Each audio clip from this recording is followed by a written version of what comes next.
ਸਤਿ ਸ਼੍ਰੀ ਅਕਾਲ ਦੋਸਤੋ। ਅੱਜ ਅਸੀਂ ਡਿਸਕਸ ਕਰਾਂਗੇ ਫੀਮੇਲ ਹੇਅਰ ਲਾਸ ਬਾਰੇ। ਲੇਡੀਜ਼ ਦੇ ਵਿੱਚ, ਗਰਲਸ ਦੇ ਵਿੱਚ ਹੇਅਰ ਲਾਸ ਦੀ ਪ੍ਰੋਬਲਮ ਬਹੁਤ ਜ਼ਿਆਦਾਤਰ ਅੱਜਕੱਲ ਦੇਖੀ ਜਾ ਰਹੀ ਹੈ। ਇਹਦੇ ਬਹੁਤ ਸਾਰੇ ਰੀਜ਼ਨਸ ਹੈ, ਇਹਦੇ ਬਹੁਤ ਅਲੱਗ-ਅਲੱਗ ਤਰ੍ਹਾਂ ਦੇ ਟ੍ਰੀਟਮੈਂਟਸ ਵੀ ਅਵੇਲੇਬਲ ਹੈ। ਫੀਮੇਲ ਪੈਟਰਨ ਹੇਅਰ ਲਾਸ ਦੇ ਵਿੱਚ ਜਾਂ ਫੀਮੇਲਸ ਦੇ ਵਿੱਚ ਜਿਹੜਾ ਹੇਅਰ ਲਾਸ ਹੁੰਦਾ ਹੈ, ਇਹਦੇ ਵਿੱਚ 2-3 ਤਰ੍ਹਾਂ ਦੇ ਮੇਨ ਰੀਜ਼ਨਸ ਹੁੰਦੇ ਨੇ ਹੇਅਰ ਲਾਸ ਦੇ। ਜਿਵੇਂ ਟੀਲੋਜਨ ਐਫਲੂਵੀਅਮ, ਜਿਹਨੂੰ ਆਪਾਂ ਸਾਇੰਟੀਫਿਕ ਟਰਮ ਦੇ ਵਿੱਚ ਕਹਿੰਦੇ ਆ ਟੀਲੋਜਨ ਐਫਲੂਵੀਅਮ, ਜਿਹਦੇ ਵਿੱਚ ਵਾਲ ਝੜ ਜਾਂਦੇ ਨੇ ਤੇ ਝੜ ਕੇ ਆਪਣੇ ਆਪ ਹੀ ਰੀਗਰੋ ਕਰਦੇ ਨੇ, ਹੇਅਰ ਫਾਲ ਹੁੰਦੀ ਹੈ, ਹੇਅਰ ਫਾਲ ਰੁਕ ਜਾਂਦੀ ਹੈ ਆਟੋਮੈਟਿਕਲੀ। ਇਹ ਆਪਣੇ ਆਪ ਵੀ ਠੀਕ ਹੋ ਜਾਂਦਾ ਹੈ। ਸਮ ਟਾਈਮ ਇਹ ਸੀਜ਼ਨਲ ਹੁੰਦਾ, ਸਮ ਟਾਈਮ ਇਹ ਹਾਰਮੋਨਲ ਹੁੰਦਾ, ਸਮ ਟਾਈਮਸ ਇਹ ਕਿਸੇ ਦਵਾਈ ਨਾਲ ਤੇ ਜਾਂ ਕਿਸੇ ਡਿਜ਼ੀਜ਼ ਦੇ ਕਰਕੇ ਵੀ ਆਪਣਾ ਸ਼ੁਰੂ ਹੋ ਜਾਂਦਾ ਤੇ ਆਟੋਮੈਟਿਕਲੀ ਕਈ ਵਾਰੀ ਆਫ ਵੀ ਹੋ ਜਾਂਦਾ।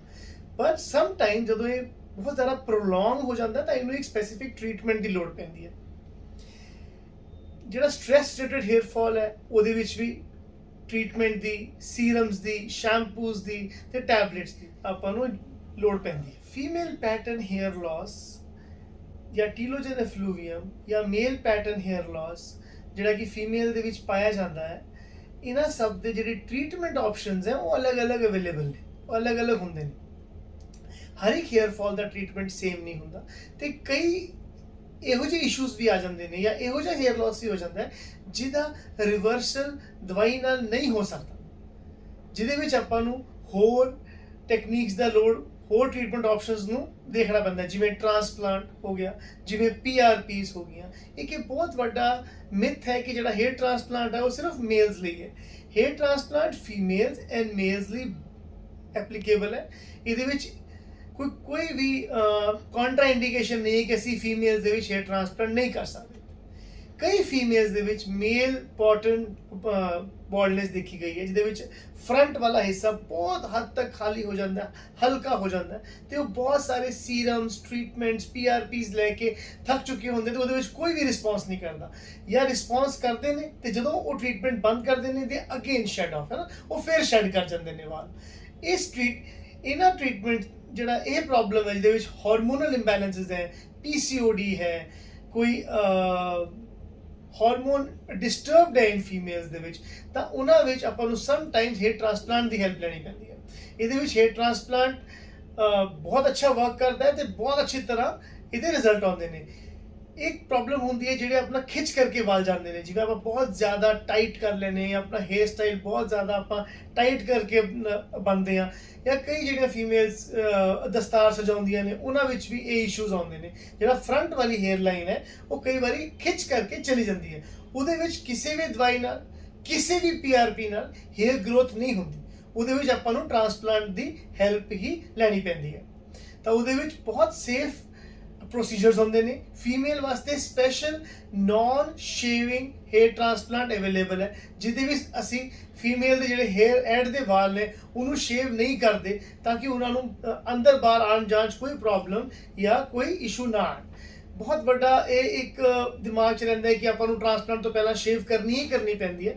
ਅੱਜ ਕੱਲ੍ਹ ਬਹੁਤ ਜ਼ਿਆਦਾ ਫਾਈਨ ਟੈਕਨੀਕਸ ਆ ਗਈਆਂ, ਬਹੁਤ ਜ਼ਿਆਦਾ ਫਾਈਨ ਪੰਚੇਸ ਆ ਗਏ, ਇੰਪਲਾਂਟਰਸ ਆ ਗਏ, ਮਸ਼ੀਨਸ ਆ ਗਈਆਂ, ਜਿਹਦੇ ਵਿੱਚ ਸਾਨੂੰ ਜਿਹੜਾ ਐਗਜ਼ਿਸਟਿੰਗ ਹੇਅਰ ਹੈ ਫੀਮੇਲ ਦਾ ਉਹਨੂੰ ਆਪਾਂ ਨੂੰ ਕੱਟ ਨਹੀਂ ਕਰਨਾ ਪੈਂਦਾ। ਹਾਂ, ਅਸੀਂ ਉਹਨੂੰ ਥੋੜਾ ਬਹੁਤਾ ਸਾਈਡ ਕਰਕੇ ਆਪਣੇ ਪਲਾਂਟੇਸ਼ਨ ਦੀ ਸਪੇਸ ਜਨਰੇਟ ਕਰ ਲੈਂਦੇ ਆ ਵਿਦਆਊਟ ਡੈਮੇਜਿੰਗ ਦੀ ਐਗਜ਼ਿਸਟਿੰਗ ਹੇਅਰ। ਜੋ ਐਗਜ਼ਿਸਟਿੰਗ ਹੇਅਰ ਹੈ ਉਹਨੂੰ ਡੈਮੇਜ ਕੀਤੇ ਬਿਨਾ ਅਸੀਂ ਇਹਨੂੰ ਉਸ ਪਲੇਸ ਨੂੰ ਜਨਰੇਟ ਕਰਕੇ ਆਪਾਂ ਉੱਥੇ ਜਿਹੜਾ ਆਪਾਂ ਹਾਰਵੈਸਟ ਕੀਤਾ ਹੋਇਆ ਹੇਅਰ ਗ੍ਰਾਫਟ ਹੈ ਉਹਨੂੰ ਲੌਂਚ ਕਰ ਦਿੰਦੇ ਹਾਂ।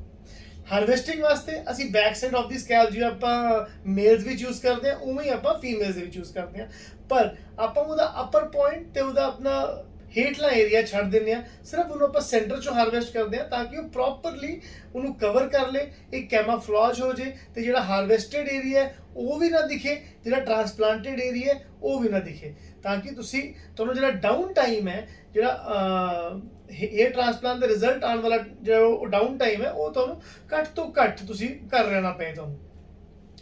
बहुत ही सेफ टेक्निक्स है, FUESST है टेक्निक, बिल्कुल विदाउट पेन टेक्निक है, पेनलेस टेक्निक ਨਾਲ ਆਪਾਂ ਇੰਪਲਾਂਟੇਸ਼ਨ ਕਰਦੇ ਹਾਂ। ਬਹੁਤ ਜ਼ਿਆਦਾ ਫਾਈਨ ਗ੍ਰਾਫਟਿੰਗ ਹੋ ਜਾਂਦੀ ਹੈ ਅੱਜਕੱਲ, ਜਿਹਦੇ ਵਿੱਚ ਯੂ ਕਾਂਟ ਮੇਕ ਆਊਟ, ਆਪਾਂ ਨੂੰ ਪਤਾ ਵੀ ਨਹੀਂ ਲੱਗਦਾ ਕਿ ਆਪਾਂ ਟ੍ਰਾਂਸਪਲਾਂਟ ਕਰਾਇਆ ਵੀ ਹੈ ਤੇ ਜਾਂ ਨਹੀਂ ਕਰਾਇਆ।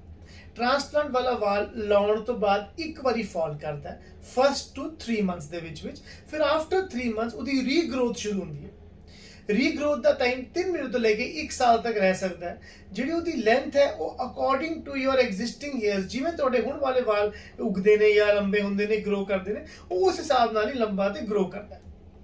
ਇੱਕ ਵਾਰੀ ਹੇਅਰ ਲੌਜ ਹੋ ਗਿਆ, ਹੇਅਰ ਦੀ ਗਰੋਥ ਸ਼ੁਰੂ ਹੋ ਗਈ, ਕੋਈ ਵੀ ਸਪੈਸ਼ਲ ਕੇਅਰ ਦੀ ਨਹੀਂ ਲੋੜ ਹੁੰਦੀ, ਕੋਈ ਵੀ ਉਲਝਣਾ ਨਹੀਂ ਤੁਸੀਂ ਕਿ ਮੈਨੂੰ ਇਹੀ ਕਰਨਾ ਪੈਣਾ, ਮੈਨੂੰ ਬਹੁਤ ਧਿਆਨ ਰੱਖਣਾ ਪੈਣਾ, ਮੇਰਾ ਜਿਹੜਾ ਟ੍ਰਾਂਸਪਲਾਂਟ ਵਾਲਾ ਵਾਲ ਹੈ ਉਹ ਖਰਾਬ ਹੋ ਸਕਦਾ, ਉਹ ਝੜ ਜਾਏਗਾ। ਉਹ ਤੁਹਾਡਾ ਜਿਵੇਂ ਐਗਜ਼ਿਸਟਿੰਗ ਨੈਚੁਰਲ ਹੇਅਰ ਹੈ ਉਹ ਉਵੇਂ ਹੀ ਗਰੋ ਕਰੇਗਾ, ਉਵੇਂ ਹੀ ਰਹੇਗਾ। ਜਿੰਨੀ ਕੇਅਰ ਤੁਹਾਡਾ ਸਕੈਲਪ ਮੰਗਦਾ ਸੀ ਟ੍ਰਾਂਸਪਲਾਂਟ ਤੋਂ ਪਹਿਲਾਂ, ਉਨੀ ਹੀ ਕੇਅਰ ਤੁਸੀਂ ਟ੍ਰਾਂਸਪਲਾਂਟ ਤੋਂ ਬਾਅਦ ਵੀ ਆਪਣੇ ਸਕੈਲਪ ਦੀ ਕਰਨੀ ਹੈ।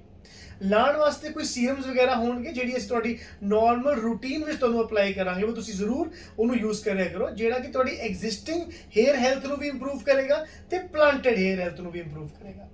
ਵਿਟਾਮਿਨ ਸਪਲੀਮੈਂਟਸ ਮਿਲਦੇ ਨੇ ਟ੍ਰਾਂਸਪਲਾਂਟ ਤੋਂ ਬਾਅਦ, ਜੋ ਤੁਸੀਂ ਖਾਓਗੇ ਤਾਂ ਹੇਅਰ ਨੂੰ ਅੱਛਾ ਨਿਊਟ੍ਰੀਸ਼ਨ ਮਿਲੇਗਾ, ਹੇਅਰ ਨੂੰ ਪ੍ਰੋਪਰ ਗਰੋਥ ਦਾ এনवायरमेंट ਮਿਲੇਗਾ, ਤਾਂ ਫਿਰ ਅੱਛੀ ਤਰ੍ਹਾਂ ਗਰੋ ਕਰੇਗਾ, ਚੰਗੀ ਤਰ੍ਹਾਂ ਉੱਗੇਗਾ ਤੇ ਉਹ ਥਿਕ ਮੋਟਾ ਹੋਏਗਾ। ਸ਼ੈਂਪੂਇੰਗ, ਜਿਵੇਂ ਤੁਸੀਂ ਟ੍ਰਾਂਸਪਲਾਂਟ ਤੋਂ ਪਹਿਲਾਂ ਸ਼ੈਂਪੂ ਯੂਜ਼ ਕਰਦੇ ਸੀ, ਜੋ ਸਕੈਲਪ ਨੂੰ ਸੂਟ ਕਰਦਾ, ਤੁਸੀਂ ਸੇਮ ਵੀ ਯੂਜ਼ ਕਰ ਸਕਦੇ ਹੋ। ਤੁਸੀਂ ਜੋ ਕਿ ਸਪੈਸੀਫਿਕ ਸ਼ੈਂਪੂ ਆਪਣੇ ਹੇਅਰ ਲਈ ਲਿਖਵਾਉਣਾ ਚਾਹੁੰਦੇ ਹੋ, ਤੁਸੀਂ ਆਪਣੇ ਹੇਅਰ ਟ੍ਰਾਂਸਪਲਾਂਟ ਸਰਜਨ ਤੋਂ ਜਾਂ ਤੁਸੀਂ ਆਪਣੇ ਡਰਮਾਟੋਲੋਜਿਸਟ ਤੋਂ ਲਿਖਵਾ ਵੀ ਸਕਦੇ ਹੋ ਵੀ ਮੈਂ ਇਹ ਸ਼ੈਂਪੂ ਯੂਜ਼ ਕਰਨਾ ਹੈ ਨਾ। ਉਹ ਤੁਹਾਡੀ ਪ੍ਰੋਪਰ ਗਾਈਡ ਕਰਨਗੇ। Hair straightening, hair ਰੀਬੌਂਡਿੰਗ, hair Botox, ਇਹ ਜਿਹੜੇ ਸਾਰੀਆਂ ਸਮੂਥਨਿੰਗ ਟੈਕਨੀਕਸ ਹੈ ਜਾਂ ਹੇਅਰ ਨੂੰ ਸੌਫਟ ਕਰਨ ਦੀਆਂ ਟੈਕਨੀਕਸ ਹੈ, ਇਹ ਤੁਸੀਂ ਹੇਅਰ ਜਦੋਂ ਆਪਣਾ ਪ੍ਰੋਪਰ ਥਿਕ ਹੋ ਜੇ, ਪ੍ਰੋਪਰ ਗਰੋ ਹੋ ਜੇ, ਤੁਸੀਂ ਇਹਨਾਂ ਨੂੰ ਤੁਸੀਂ ਟ੍ਰਾਂਸਪਲਾਂਟਡ ਹੇਅਰ ਤੇ ਵੀ ਕਰ ਸਕਦੇ ਹੋ। ਬਟ ਜਿੰਨਾ ਰਿਸਕ ਤੁਹਾਡੇ ਨੈਚੁਰਲ ਹੇਅਰ ਨੂੰ ਹੈ ਇਹਨਾਂ ਸਭ ਟੈਕਨੀਕਸ ਤੋਂ, ਉਹੀ ਰਿਸਕ ਟ੍ਰਾਂਸਪਲਾਂਟਡ ਹੇਅਰ ਨੂੰ ਵੀ ਰਹੇਗਾ ਇਹਨਾਂ ਸਭ ਟੈਕਨੀਕਸ ਤੋਂ। ਜਿਵੇਂ ਤੁਹਾਡਾ ਨੈਚੁਰਲ ਹੇਅਰ ਵੀ ਡੈਮੇਜ ਹੋ ਜਾਂਦਾ ਹੈ ਕਈ ਵਾਰੀ ਸਮੂਥਨਿੰਗ ਨਾਲ, ਸੇਮ ਟ੍ਰਾਂਸਪਲਾਂਟਡ ਹੇਅਰ ਵੀ ਡੈਮੇਜ ਹੋ ਸਕਦਾ ਹੈ ਸਮੂਥਨਿੰਗ ਨਾਲ। ਇਹ ਨੈਚੁਰਲ ਪ੍ਰੋਸੈਸ ਹੈ, ਇਹਦੇ ਲਈ ਕੋਈ ਸਪੈਸ਼ਲ ਔਖੀ ਕੇਅਰ ਨਹੀਂ ਹੈ, ਬਿਲਕੁਲ ਹੀ ਸਿੰਪਲ ਕੇਅਰ ਹੈ। ਟ੍ਰਾਂਸਪਲਾਂਟ ਇਨ ਫੀਮੇਲਸ ਦੇ ਵਿੱਚ ਸਾਨੂੰ ਕੋਈ ਵੀ ਸਾਈਡ ਇਫੈਕਟਸ ਜ਼ਿਆਦਾ ਦੇਖਣ ਨੂੰ ਨਹੀਂ ਮਿਲਦੇ। ਅਸੀਂ ਪ੍ਰੋਪਰ ਜੇ ਆਪਾਂ ਉਹਨੂੰ ਪ੍ਰੋਪਰ ਹਾਈਜੀਨ 'ਚ ਕਰੀਏ, ਉਹਨੂੰ ਪ੍ਰੋਪਰ ਆਫਟਰ ਤੇ ਪੋਸਟ ਕੇਅਰ ਦਈਏ ਤੇ ਇੱਕ ਚੰਗੇ ਸੈਂਟਰ 'ਚ ਕੀਤਾ ਜਾਏ ਤੇ ਸਾਨੂੰ ਕੋਈ ਵੀ ਸਾਈਡ ਇਫੈਕਟ ਨਹੀਂ ਮਿਲਦਾ। ਟ੍ਰਾਂਸਪਲਾਂਟ ਵਿੱਚ ਤੁਹਾਨੂੰ ਫੀਮੇਲ ਹੇਅਰ ਲਾਸ ਦੇ ਵਿੱਚ ਜਾਂ ਫੀਮੇਲ ਹੇਅਰ ਟ੍ਰਾਂਸਪਲਾਂਟ ਦੇ ਬਾਰੇ ਤੁਹਾਡੇ ਦਿਮਾਗ 'ਚ ਹੋਰ ਕੋਈ ਵੀ ਸਵਾਲ ਹੈ, ਤੁਸੀਂ ਮੈਨੂੰ ਕਮੈਂਟ ਕਰਕੇ ਪੁੱਛ ਸਕਦੇ ਹੋ। ਤੁਹਾਨੂੰ ਇਸ ਚੀਜ਼ ਦਾ ਆਪਾਂ ਪ੍ਰੋਪਰ ਜਵਾਬ ਦੇਵਾਂਗੇ ਤੇ ਤੁਹਾਨੂੰ ਪ੍ਰੋਪਰ ਸਮਝਾਵਾਂਗੇ ਤੁਹਾਡੇ ਸਵਾਲ ਬਾਰੇ। ਟ੍ਰਾਂਸਪਲਾਂਟ ਫੀਮੇਲ ਦੇ ਵਿੱਚ ਹੋ ਸਕਦਾ ਹੈ, ਇਹ ਬਿਲਕੁਲ ਸੇਫ ਹੈ। ਟ੍ਰਾਂਸਪਲਾਂਟ ਤੋਂ ਬਾਅਦ ਕੋਈ ਔਖੀ ਕੇਅਰ ਨਹੀਂ ਕਰਨੀ ਪੈਂਦੀ, ਬਿਲਕੁਲ ਸਿੰਪਲ ਕੇਅਰ ਹੈ। ਜੋ ਰੂਟੀਨ ਤੁਸੀਂ ਨੈਚੁਰਲ ਹੇਅਰ ਲਈ ਫੋਲੋ ਕਰਦੇ ਹੋ ਉਹੀ ਰੂਟੀਨ ਚੱਲਦਾ ਹੈ। ਕੋਈ ਵੀ ਲੌਂਗ ਟਰਮ ਲਈ ਐਂਟੀਬਾਇਓਟਿਕ ਨਹੀਂ ਖਾਣਾ ਪੈਂਦਾ, ਕੁਝ ਵੀ ਸਟੀਰੋਇਡ ਨਹੀਂ ਖਾਣਾ ਪੈਂਦਾ, ਬਿਲਕੁਲ ਸੇਫ ਟੈਕਨੀਕ ਹੈ ਤੇ ਆਲਮੋਸਟ ਇਹ ਲਾਈਫ ਲੌਂਗ ਰਿਜ਼ਲਟ ਰਹਿੰਦੇ ਨੇ। Thank you.